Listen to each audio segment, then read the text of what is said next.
doing. Like I said, I've said that about the president. I don't think he knew what he was doing as president. I'm not saying that about Mike McCarthy, the Cowboys coach.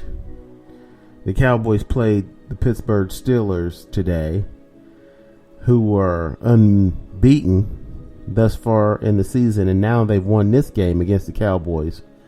They're 8-0.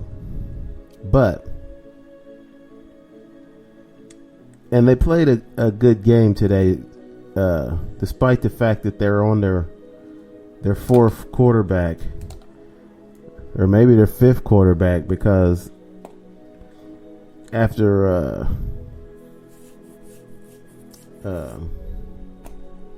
Dak Prescott went down with his leg injury,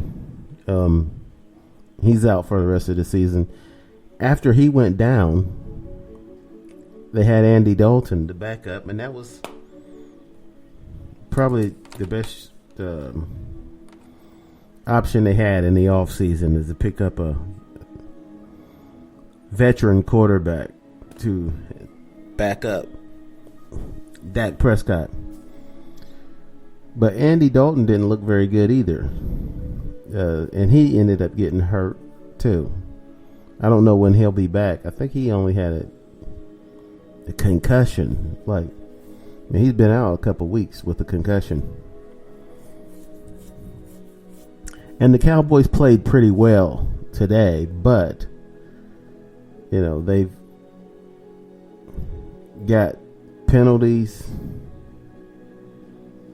one penalty after another, turning the ball over. That's the coach's fault. Okay, you can blame the players if you want, but if the ball team is not fundamentally sound, that's on the coach. Okay, there's things that a coach can do, drills that a coach can have his team run. It's a whole philosophy, that a coach can incorporate with his ball team, that team will be fundamentally sound. Like, they'll minimize the turnovers because they do these drills on holding on to the ball. It's almost impossible to pry the ball loose from some people because they're the way they're holding it. And you can practice being fundamentally sound, and you can preach that to your ball team, that we will be fundamentally sound ball club.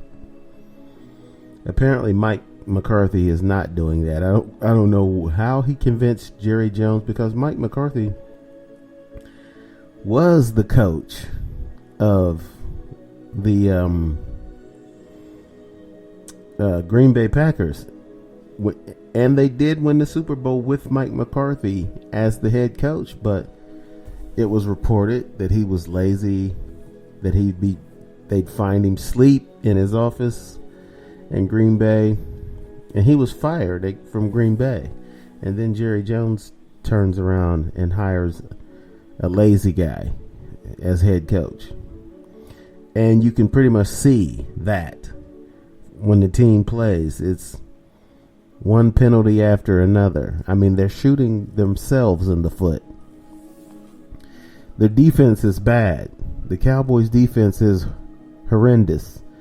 But to make it worse, to pile on, not only is their defense horrible, but whenever they do stop somebody, they commit a penalty to give them a first down anyway. So what's the point of stopping someone if you're just going to do something stupid to give them a first down? It doesn't, there's no point in stopping them. Like, the Cowboys regularly committed penalties. When they would get a turnover, they hit Big Ben, the ball flew out of his hands, and there was a penalty. It was like fourth down and something. Pittsburgh was driving, and there's a penalty. So the Cowboys probably played. They're 2-7, but they probably played their best game today when they lost because they had just enough penalties to lose. The game was 24-19. Now, I'm only talking about the Cowboys, and I talked about the Buckeyes because these are teams that I watch. I don't think the Bengals game was on today, or I would have mentioned the Bengals, although their team is not very good right now, but they have the quarterback, this Joe Burrows kid. Is from Ohio, actually did go to Ohio State and was on their team and ended up transferring to LSU, where they won the national championship a couple of years after he transferred from the Ohio State. He wasn't nearly as good as he is now, Joe Burrows. So people look at him and say, he played for the Buckeyes. Why didn't they put him on the field? Because he wasn't as good at that time as he developed. He got better and better until he's a great player now, Joe Burrows. So that's why I think the Bengals are going to be pretty good. We're going to pause. Hold that thought. Hold that agreeing with me. If you are a football fan, or disagreeing, I guess, if you are not a Bengal fan, but hold that thought. We'll be right back right after this. And now, without further ado, the man we've all been waiting for, T-Jam D. Welcome back to the show. Welcome back. Anyway, what I was talking about before I went to break is that the Bengals, they have the great quarterback. I had a guy I work with saying that they shouldn't have drafted him, and I was thinking that is the single most ridiculous statements I've ever heard in my life. I've never heard anything even more ridiculous. And this is a guy who is a big sports fan, is a football fan, knows football, but he's from the South. He's from Alabama. So he's not even an Alabama Crimson Tide fan. He's an Auburn fan, which, Auburn has a good team every now and then. Alabama has consistently top 5 team year in and year out since Nick Saban got there. So anyway, the Bengals have their quarterback.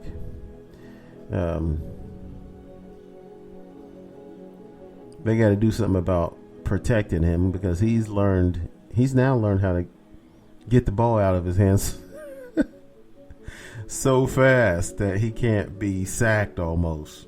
I mean, he still gets sacked sometimes, but the Bengals, I don't even know if Joe Burrow should be playing, but he's getting, some valuable experience as a professional quarterback, which you need to play to get that out under your belt so you'll understand you can get better. And he's done that in a short time. So the Bengals have their quarterback. Even though this guy that I know said the Bengals shouldn't have drafted a quarterback, they should have drafted a couple of defensive players. I was like, no. When you need a quarterback and the quarterback is on the board, you take the quarterback. You have to do that. So the Bengals took the quarterback. That was the right decision. That was the correct decision. Not drafting no defensive players, even though the Bengals defense is weak.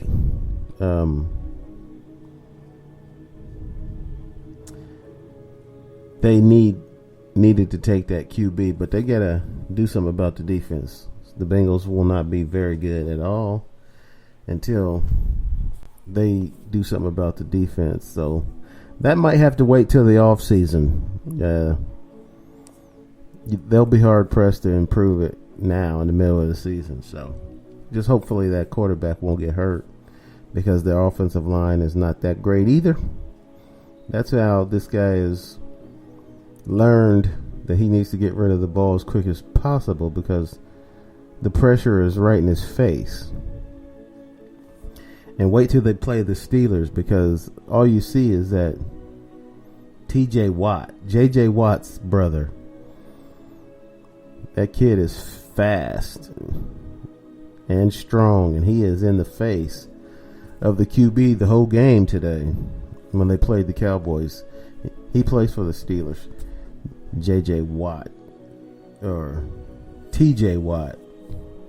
TJ Watt. So the Watts are like the Bosa's, defensive linemen, genetic freaks or something. But yeah, that's the sports take.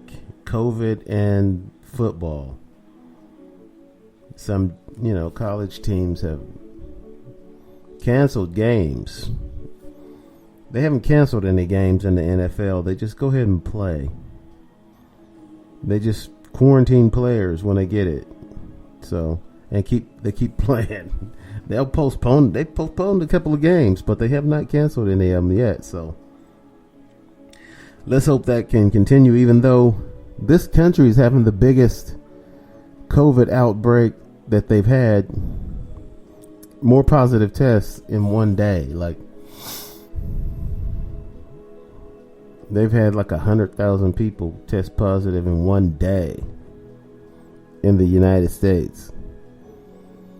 So the pandemic is not just going away. It's not just going to go away. Okay, we're going to have to do something about it. Wearing masks in public was one of those things that we could have done about it. That while we're waiting on the vaccine, they've got some treatment. They got the experimental treatments that the president received when he caught coronavirus. But they also got some vaccines that they're working on. So, but until that happens, we should all just wear a mask. I know some of you don't like the mask. I know some of you make up nonsense about the mask and say that the mask is killing you, but it's not. It's actually saving you if everybody would wear it, because here's why. Because your eyes are still exposed, and people can blow coronavirus right into your eyeball. Okay? And you can catch it that way. But if everyone has a mask on, no one's blowing anything anywhere. If only half the people have the mask on in public, I'm talking, the other half of the people are blowing or spraying whenever they speak, sneeze, or cough. They're spraying, COVID everywhere. But you're not going to spray it anywhere if you have a mask on. So that's why it takes everyone, because it doesn't cover your eyes. So if people speak, sneeze, or cough, they can spray the COVID on your face. So that's where we are with that. Earlier I was talking about people who are supporting the president, and it's been reported that his family's trying to talk him into conceding. His son-in-law, Jared Kushner, and also his daughter, Jared Kushner's wife, Ivanka Trump. I don't know how true it is, but that was reported earlier today on the news channel. Which one was I watching? Either CNN or MSNBC I was watching, and they were talking about Jared and Ivanka.